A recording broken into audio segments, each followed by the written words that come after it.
membahas tentang testis. Halo semuanya, perkenalkan nama saya Alma Dewianti. Di sini saya akan membahas tentang pelajaran ini. Halo semuanya, saya Muhammad Surya Musa. Di sini saya akan membahas tentang tiroid dan paratiroid. Halo semuanya, perkenalkan saya Aura Ramadhani yang akan membahas kelenjar ovarium.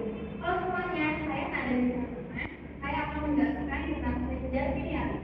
Halo semuanya, nama aku Delima Pramudewati. Aku akan menjelaskan tentang kelenjar pituitari. Selamat menyaksikan. Bye. Pada kali ini saya akan membahas terkait sistem endokrin. Jadi sistem endokrin adalah sistem kontrol kelenjar tanpa saluran yang menghasilkan hormon yang tersirkulasi dalam darah untuk mempengaruhi organ lainnya. Nah, jadi endokrin ini sendiri itu beriringan dengan esokrin. Nah, jadi nanti esokrin akan menyempurnakan dari hormon yang telah dihasilkan oleh sistem endokrin itu sendiri. Nah, pada kali ini sebenarnya endokrin itu terbagi menjadi dua, yaitu ada yang organ primari dan juga organ sekunder. Nah, namun pada pertemuan kali ini kami hanya akan membahas terkait organ endokrin primarinya saja. Halo, saya di sini akan menjelaskan sistem endokrin bagian kelenjar pineal. Pineal itu nama lainnya adalah epifisis. Nah, si epifisis itu terletaknya ada di belakang hipotalamus dan ada di atas folikulus. Habis itu dia itu bentuknya tuh kecil seperti biji jeruk. Terus juga si pineal ini tuh menghasilkan hormon yang namanya tuh melanosin. Melanosin ini mengatur kapan kita tidur, kapan kita bangun, dan juga kalau misalkan di malam hari terus gelap, si hormonnya ini tuh akan menghasilkan banyak. Kalau misalkan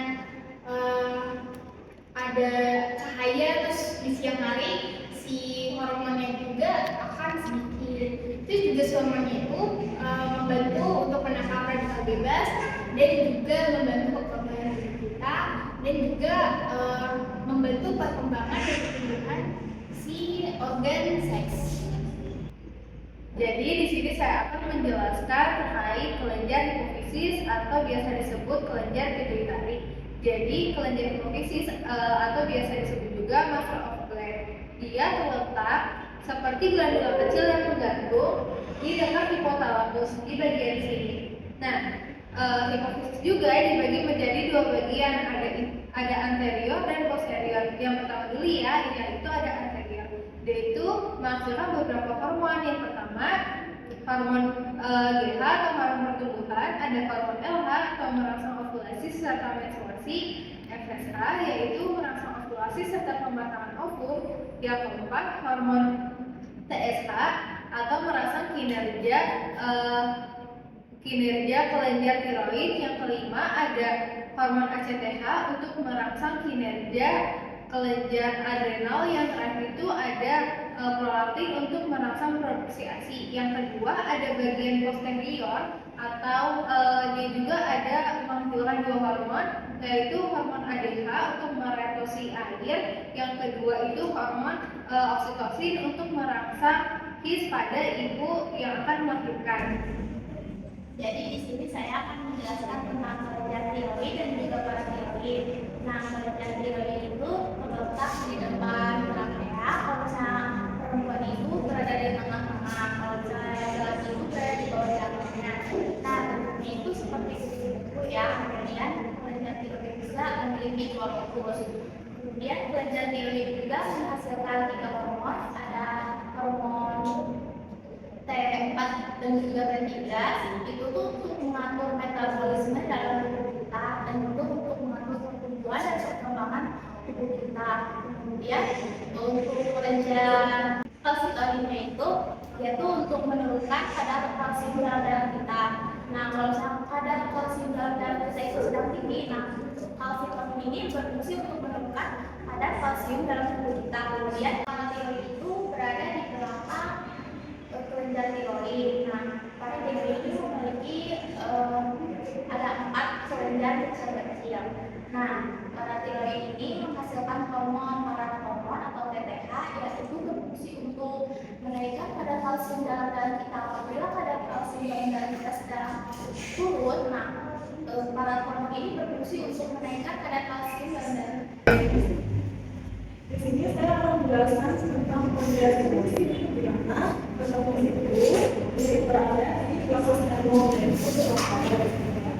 Setelah itu dia berkembang material di dalam. Kelenjar hipofisis hanya tampak pada anak-anak. Kenapa? Karena pada usia anak virus ini belum sepenuhnya mempengaruhi virus-virus di luar karena ukurannya lebih besar pada anak. Fungsinya itu untuk menghasilkan dan mematangkan sel-sel dari leukosit, di mana berperan penting untuk sistem kekebalan tubuh. Baik, di sini saya akan menjelaskan mengenai gland suprarenal, yaitu merupakan bagian dari kelenjar endokrin yang jumlahnya ada 2 dan terletak di bagian atas ginjal kanan dan ginjal kiri. Nah, pada keduanya bentuknya berbeda antara ginjal kanan dan ginjal kiri. Pada ginjal kiri itu bentuknya seperti bulan sabit dan pada ginjal kanan itu bentuknya seperti piramid. Pada gland suprarenal ini terbagi menjadi 2 bagian utama. Yang pertama ada korteks. Korteks ini menghasilkan aldosteron yang fungsinya untuk menjaga keseimbangan elektrolit. Yang kedua ada fasciculata, yaitu menghasilkan kortisol yang fungsinya untuk mengatur metabolisme. Lalu yang ketiga ada reticularis, yaitu menghasilkan androgen yang fungsinya untuk memengaruhi ciri seks sekunder, yaitu seperti rambut kemaluan, rambut ketiak, dan perubahan pubertas. Lalu ada medula. Medula ini berhubungan dengan saraf simpatis, yaitu terbagi menjadi 2, ada epinefrin dan norepinefrin. Lalu ada fascicularis atau pembuluh darah, ini terbagi menjadi 3, yaitu ada suprarenalis superior, suprarenalis inferior, dan suprarenalis yang fungsinya untuk menyalurkan pembuluh darah dan menyebarkan hormon ke seluruh tubuh. Nah, selanjutnya di sini saya akan membahas yaitu kurang lebih 3. Ada pankreas, ada gaster, dan juga duodenum. Nah, untuk yang pankreas terlebih dahulu ya. Untuk pankreas itu yaitu kurang lebih terletak di area sini nih. Nah, di bagian sini atau di abdomen atas yaitu terletak di belakang lambung, dan juga dia itu horizontal dengan duodenum tersebut. Nah, selanjutnya itu pankreas itu memiliki 2 fungsi. Nah, untuk eksokrin dan juga endokrin. Kalau misalnya untuk eksokrin, dia akan menghasilkan enzim. Nah, enzim ini dihasilkan dari hormon endokrin tersebut seperti lipase dan juga amilase.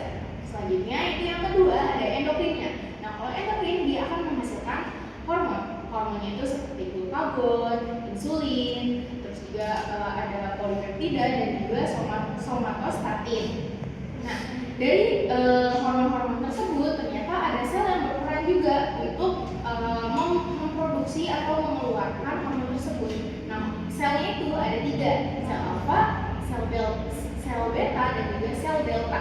Nah, untuk sel alfa terlebih dahulu ya. Untuk sel alfa dia akan menghasilkan hormon glukagon atau mengeluarkan hormon glukagon. Nah, fungsinya itu untuk menurunkan kadar gula dalam darah. Nah, lalu ada yang kedua, ada sel beta. Kalau sel beta ini dia akan menghasilkan insulin, yang dimana insulin itu fungsinya untuk menaikkan kadar gula dalam darah. Selanjutnya yang ketiga yaitu ada sel delta. Nah, kalau sel delta ini atau dia akan menghasilkan atau memproduksi hormon somatostatin. Nah, hormon somatostatin ini nanti akan berfungsi untuk mencegah reabsorpsi makanan. Nah, perlu diingat untuk kedua hormon yaitu glukagon dan juga insulin dia akan berperan bersamaan. Ketika gula dalam darah itu turun, insulin yang akan berperan. Ketika gula dalam darah itu naik, yang berperan adalah hormon glukagon itu sendiri. Seperti itu. Nah, selanjutnya ada yang namanya gaster. Nah, gaster itu kurang lebih dia terletak berdekatan dengan pankreas. Nah, mungkin dia terletak di kurang lebih di atasnya gitu. Jadi masih berdekatan dengan pankreas. Nah, jadi gaster itu akan menghasilkan atau memproduksi gastrit. Nah, gastrit itu beriringan dengan siklus sirkadian yang akan memproduksi HCl atau asam lambung. Nah, selanjutnya si gaster ini dia akan menurunkan HCl-nya ke lambung gitu, dan untuk HCl tersebut untuk memecahkan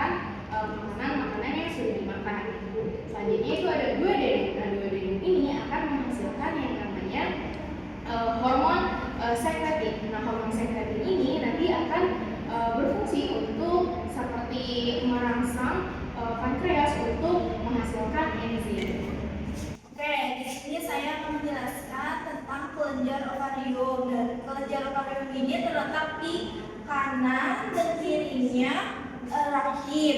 Nah, di ovarium itu diibaratkan sebagai rumah untuk sel telur. Sel telur itu akan disimpan dan diletakkan di ovarium sambil memproduksi hormon estrogen dan progesteron untuk mengatur siklus menstruasi dan kehamilan. Terima kasih. Teman-teman, selanjutnya bagian dari sistem endokrin ada testis.